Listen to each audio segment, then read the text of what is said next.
Nire-respeto bilang isang guardians, tayo rin po ang gagawa nun. Yung respeto po na gusto nating makuha sa ibang tao o sa gobyerno, tayo rin po ang gagawa nun. Hindi ko mo po guardians tayo, i-respeto po nila tayo lahat. Hindi po, tayo po ang gagawa nun. Sa pamamagitan po ng pagrespeto rin po natin sa ating kapwa, pagtulong po sa mga nangangailangan. Pero po yung pagtulong po na yun ay sa abot ng ating makakaya. Hindi rin po natin mayayakap yung mga bagay na hindi natin kayang yakapin.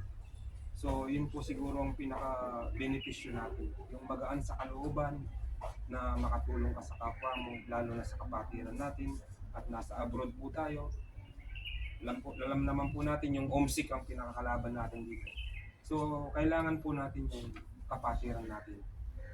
So, marami po tayong mga events katulad po ng mga nakaraang yung anniversary natin, and then yung mga events po ng government natin na dinadala po dito sa UAE. Tapos nagano po tayo doon, community service po yung ginagawa natin. Tapos po yung nakaraang sport fest, yun po nangyari po yun.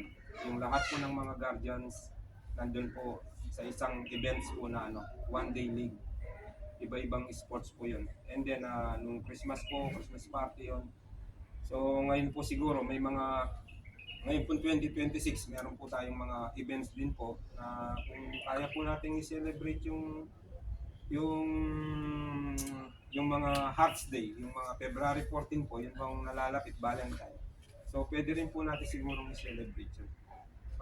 Kasi yun naman po agad natin, yung maging masaya po tayo dito na, pero may limitasyon po yung kasiyahan. Kasi hindi, lagi po tayong nagtitira para sa sarili natin. So, ngayon po, dumako po tayo sa isa po sa ating mga pinaka-agenda. Ang una po nating agenda, mga obligasyon at paraan sa kapatiran upang mapanatili ang katatagan nito. So, ako pong magtatanong sa inyo, ano po yung mga bagay-bagay na para po mapanatili tayong maging matatag at nagkakaunawaan? Pwede po kayong magbigay ng opinion. Ano to? Para mapanatili natin yung katatagan nito at pagkakaisa natin. Para sa akin po, kailangan po ay kung may problema ang bawat sa atin, kailangan po ay magunawaan at pagpatawaran kung meron pang alitan ng isa. Bro Mar, baka meron po kayong... Sabi ko lang, respeto sa kapatiran natin. Salamat po, salamat. Bro Kuni, baka may gusto kang idagdag yung mga... Yan lang respeto nga sa bawat isa. Bro Dong, Yung bagay na. Respeto sa kung saan tayo nakasulong, respeto sa bawat isa, at saka kung may problema man, nandyan si Mr. Chief King handang mag-advise kung ano mang magiging problema na hindi na idadanan kailangan pang tumalo sa mga GC kung saan. Palaging ginagawang asal kasi pagka konti problema, talon sa GC. Hindi alam ko anong dahilan. Bakit? Kaya sana hindi na nila sasama yung mga ganun. Yung mga bagong pasok kasi pag nakikita ng ganito pala ito sila. Bakit? nag-unlock sila. Yan ang Salamat po. Si Sam, meron kang... Same Lodong. Ano yung sinabi ko sa respect? Copy paste. Salamat sis. epekto ng kape. Bro Bugoy, yung pong pinakabata nating copy paste din. Copy paste? Wifi ka. Ano yun? Ganon. Bro Den, baka meron po kayong gustong idagdag maliban sa Huwag copy na paste. tumingin sa akin. Akin lang dito, respeto ng bawat isa sa atin at huwag tayong magpaano sa ibang tao. At saka sa labas, pag nakita natin yung guardians natin, igalang din natin sa labas. Yun lang. Sis May, baka meron po kayong gustong idagdag. Yun po, respeto po at magandang pakikasama sa bawat isa po. Laging handa po pag may mga darating na meeting, kailangan po mag-cooperation lahat ang bawat isa. Yun lang po. Si SMJ, sige, pagdabalik mo na, balik lang. INF Player, para po sa kapunuan po ng agenda natin sa ano po ng agenda natin, baka meron po kayong gustong idagdag.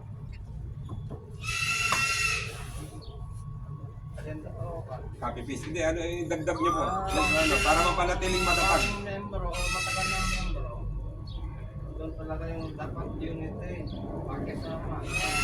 Kumbaga pagka iniwasan mo yung mga obligasyon sa grupo, hindi ka na guardian. Kasi Tama. pagka copy-paste ka lang, cancel ka sa GC lagi, tapos hindi ka pa nag-message.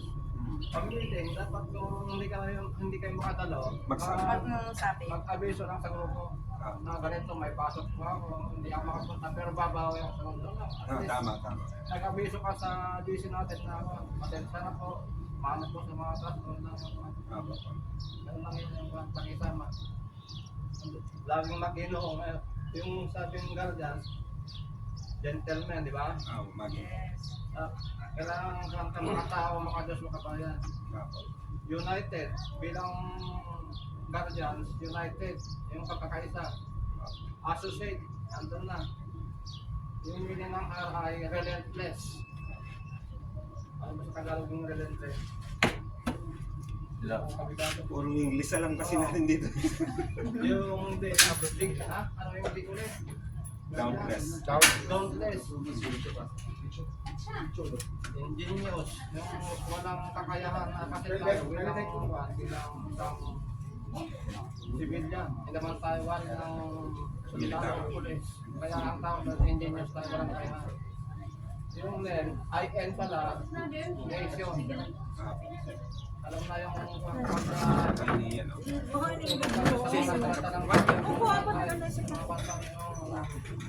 gawa yung garda sa mga projects ko natin kung gusto natin magpadala sa pilas ng mga electrons. At huli ay para sa society yung guardians. Doon tumatakbo yung pagiging makabayan at makatao. Yun lang.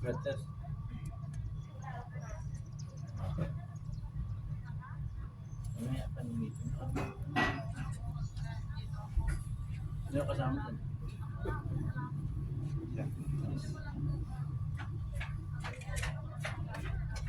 Okay sa background, under ka. Okay lang yan.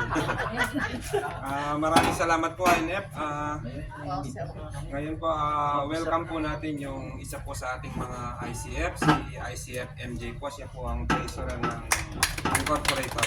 Morning, brother and sister. Isa pa nga lang ha? Tayo ka.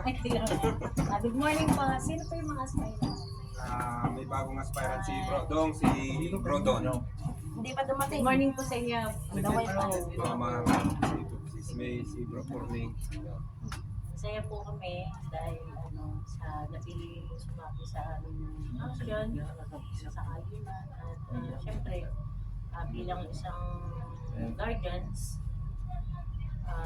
sakit po natin na maging mas maganda pa yung ating bahay at ang organisasyon. Although na syempre, minsan may mga sampun na hindi nakakaibigan, pero nandito pa rin tayo. Hindi naman yan. Yun lang po. Maraming salamat po. Yan po bilang karagdagan po sa ating unang agenda, yung ano po yung mga obligasyon natin at mga dapat nating gampanin at paraan para maging matatag po yung ating samaan. Unang-una po, tama po lahat yung mga binanggit po ninyo. Idadagdag ko lang po yun yung responsibilidad po natin para maging matatag po ito, para meron po tayong mga pondo na gagamitin.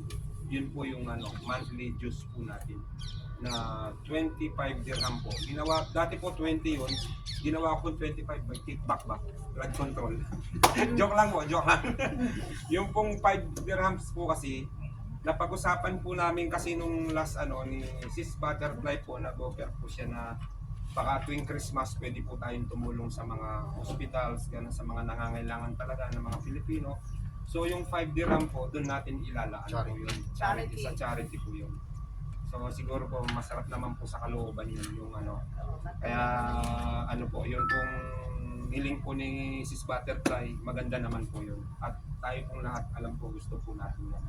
And then kung may sobra man po tayong pondo, and then pwede po na dagdagan yun. And then isa pa po, yun, magiging pundasyon po natin yun. Tuwing may mga events po tayo, ibawa po, may pondo po tayo, may nalikong po tayong pondo, may kailangan bayarin sa entrance fee katulad sa mga squatters. So, hindi na po natin uugutin sa sarili nating bulsa para po magano tayo. And then may mga ibang paraan pa po tayo. Example po, tuwing meeting po natin, bibili na po tayo ng mga groceries, mga gamit pang bahay, iparapol po natin yung 5 dirham. Kung sino pong makakuha nun, yung 5 dirham niya, nakakuha siya ng grocery, and then kumita tayo na 50, additional income po ng chapter. Yun po, marami po tayong mga paraan na pwedeng gawin sa chapter. Isipin po natin yung 5 dirham natin marami nang matutulungan. And then kung nakabunot ka pa dun sa worth 20 mag-grocery, yung 5 mo, di ba, maganda po. So, yun po yung mga naiisip ko lang na paraan para makatulong po sa atin. Kasi kailangan din po talaga natin magkaroon ng pondo para pag may mga events, alam naman po natin yung priority din natin yung kaya tayo nagtatrabaho dito, yung pamilya. Para hindi na po tayo uugod sa sariling bulsa po natin. At least meron po tayong mga dumarating na kahit konti lang para makaipon. And then, susunod po na agenda po natin. Sensya na po, hindi po kami nakapag-print. Ito po, ayun, sinuna ko na pala. Paglikha ng mga pondo para sa pagkawang gawa at mga okasyong pangkapatiran. So, yun po, yung nasabi ko kanina, in advance ko pala. Yung pong sabi ko kanina, magparapol tayo. Tuwing anniversary, pwede po tayong magparapol. Ako, siya, ikaw, tayo pong lahat, meron naman po siguro tayong mga kaibigan na 10 katao. O halimbawa po, 10 dirham po yung mga ticket natin. Pwede po natin kausapin yung mga kaibigan natin na bumili. And then may mga prices po yun. Pwede po tayong bumili ng like example po, gold, ganon, or cellphone, mobile para sa raffle. And then may mga groceries din or bigas na consolation. And then may masosobra po tayong pera doon. Ilalagay din po sa pondo. Yun po, ang inaano ko po yung mga may anniversary po tayo, di ba? So ngayon po, kung meron din po kayong mga suggestion para po makalikha po tayo ng mga pondo, open po yung kapatiran natin para sa inyong mga suggestion.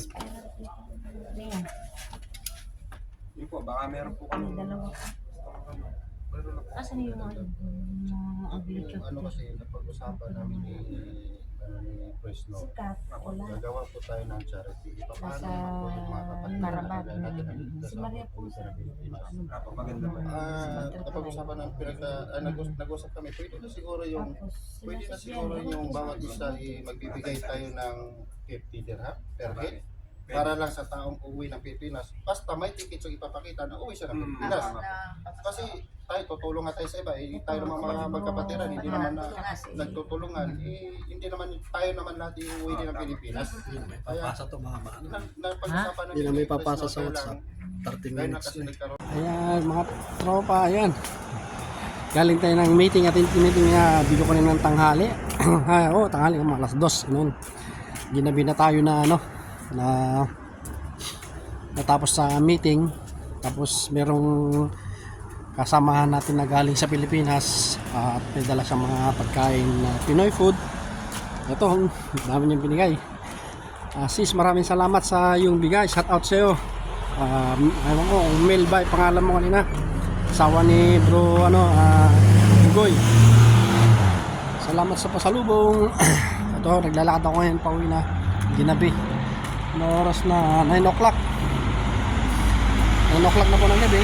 Ayan, pasensya na po kayo, madilim. Naglalakad na po akong pauwi. Dahil si Commander ay nag-message na kasi nagugutom na daw siya. Pasensya na po kayo kung madilim yung aking video. Ayan, pauwi na pa tayo. Naglalakad na. At itong ibinigay ni sis po ay hindi ko po alam kung anong laman nito. Kasi basta galing sa Pilipinas siyempre pag galing sa Pilipinas alam na natin yon, mga pagkain Pinoy, yung mga tuyo, bagoong, ganun yun, mga daing na pusit, mga dilis, yan ang laman nito. Siguro, ba't hindi pa sigurado. Papakita ko mamaya sa inyo. Kaya maraming pasalamat sa ating kababayan na galing sa Pilipinas at nagbigay ng pasalubong. Sa loob na kasi ng ilang taon na hindi nakakauwi sa Pilipinas, ayan, nakatikim na tayo ng galing Pilipinas. Update po kayo mamaya kung makarating ako sa bahay.